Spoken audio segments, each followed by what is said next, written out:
Hey, what's happening, Baltimore Ravens fans? Welcome back to The Bald Perspective. On your way in the door, go ahead and tap that like button. Hit subscribe if you've never subscribed, and hit that notification bell so you get updates when we upload new content. Let's talk. All right, April is here, and it's time for us to start draft season here at The Bald Perspective. And so we have kind of a special edition draft, as we will have many over the course of this draft season. But this is our April Fool's Draft. The title of this draft is All Fools Draft.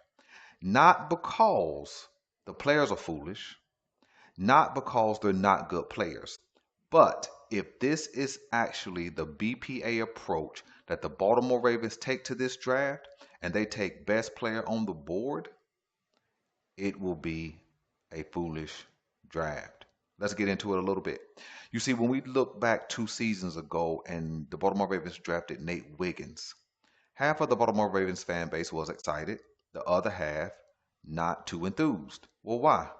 Another first round defender, especially when we wanted something more explosive offensively.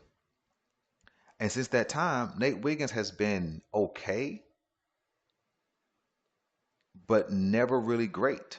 He has great potential, but he hasn't put that on full display for any one particular season thus far. Coming into his third season, maybe new leadership, new coaching, a little bit of a different scheme. Maybe the greatness comes out of him, but we'll have to wait and see, which seems to be the sentiment for most draft picks that come through the Ravens over the last couple of seasons. We go to last year's draft pick, first rounder, Malachi Starks.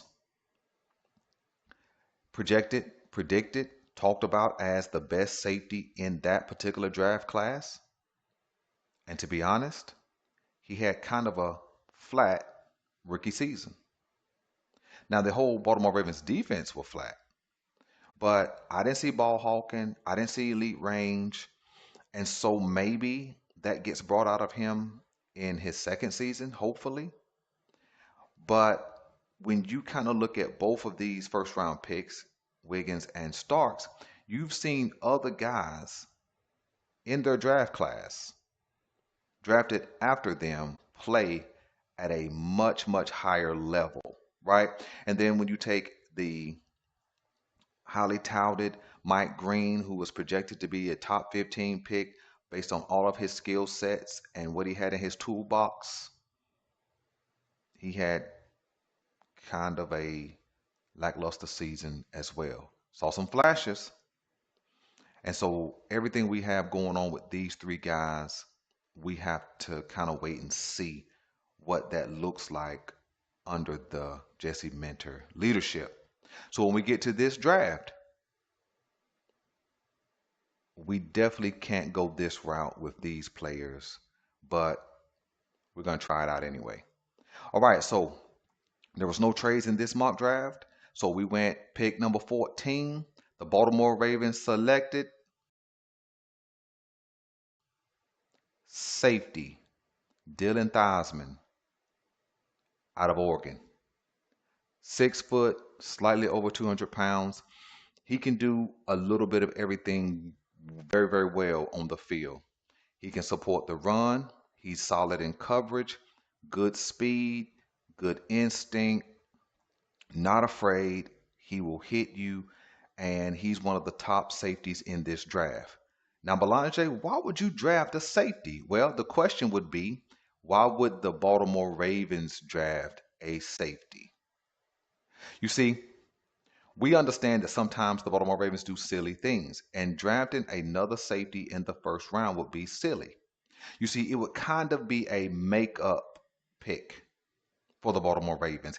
It would kind of be adding to what's already been added to when you got Starks, when you got Hamilton, when you brought in Hawkins, right? And in this particular mock draft, Theismann was the best safety, best player on the board. And so if the Baltimore Ravens go best player available, this would absolutely be a foolish pick. But we know how the Baltimore Ravens do. They'll try and justify anything. All right. Let's go down to the second round pick, number 45. The Baltimore Ravens select Defensive tackle Caleb Banks, 6'6", 330 pounds, monster who could absolutely patrol the middle. He has pass rush ability. He brings a lot of athleticism for a guy his size, but here's your problem. Caleb Banks has been projected to be a top 20 pick. But last year he battled with some foot injuries. And if I read the report correctly, I was trying to find out why his stock had dropped. And he broke his foot at the combine. But that doesn't stop the Baltimore Ravens. You see, because the Baltimore Ravens will claim value. Man, top 20 pick we get at pick number 45, that's a steal. And it would be a steal. It would be great value. It would be a great pick if he didn't have a broken foot and has had consistent foot problems. And here's the truth. A big man with bad feet will always be a big man with bad feet. You see, we know that the Baltimore Ravens sometimes justify picking injured players. Case in point, Andrew Voorhees from a couple of drafts ago, much later in the draft, 6th-round pick, but they drafted him and then tried to start him over the last 2 seasons. We saw how that played out. And then most famously, back in the 2022 draft, if I'm remembering correctly, it would have been David Ojabo, a top 15 projected pick, but he tore his Achilles. I believe it was at the combine or right before the combine. So he was there and available in the 2nd round. And you know what the Baltimore Ravens thought? Oh my gosh, we got a complete steal, right? Although he was going to miss his whole first season, basically. Got a steal. They picked him up and nothing ever materialized. So this would be a Baltimore Ravens type pick. Getting Caleb Banks in the 2nd round, still of the draft, quote unquote, and it will be a disaster, in my opinion. Does Caleb Banks have elite talent? Yes. Does he have elite measurables? Yes. Can he do a lot of things on the football field? Yes. But if he's not healthy, he can't do anything. The Baltimore Ravens need to let this ride. But if they pick him, it will be a foolish pick. All right, let's jump to the 3rd round, pick number 80. In this mock draft, we were on the board. We're looking around, and wide receiver Zachariah Branch out of Georgia by way of USC. On the board, we take him. The sentiment is time to help Lamar out. But the thing about Branch, this is not a bang on small receivers.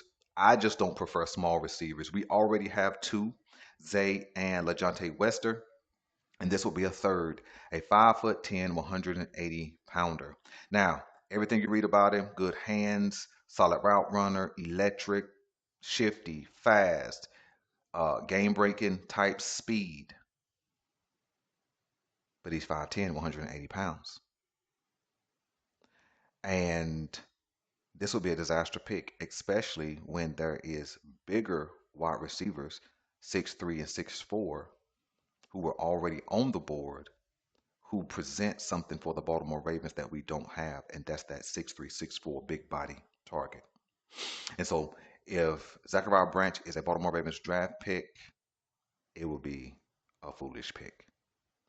All right, let's jump to the 4th round, which is our last pick for this mock draft. And the Baltimore Ravens pick with 115, linebacker Aiden Fishers out of Indiana. Now, solid pick, 6'1", 235 pounds, can play the run. He will hit anything that moves, decent in coverage.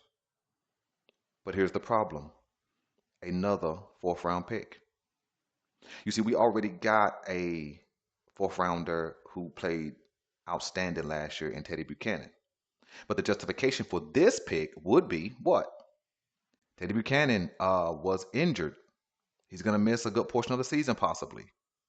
And so we need another depth piece, a guy who's intelligent, a guy who played at a high level, champion, all those kind of things. This will be the justification. Not a bang on Fishers, by no means. But the problem is this. It's just the Baltimore Ravens adding to what they already have. Do we need a linebacker? Probably so. I got a better one. in another mock draft that I'm going to bring to you guys. But I just think a guy who is average in physical traits would be a foolish pick for the Baltimore Ravens. So I wanted to do this draft, man. It is April Fool's Day. This would be an April Fool's kind of draft, right? Just having a little bit of fun. You guys let me know. Do me a favor in the comment section. Put into the comment section what would be a foolish pick for you, in your opinion, if the Baltimore Ravens selected a particular player at 14, 45, 80, and 115. And until next time, I'm your guy Boulanger, and I'm out.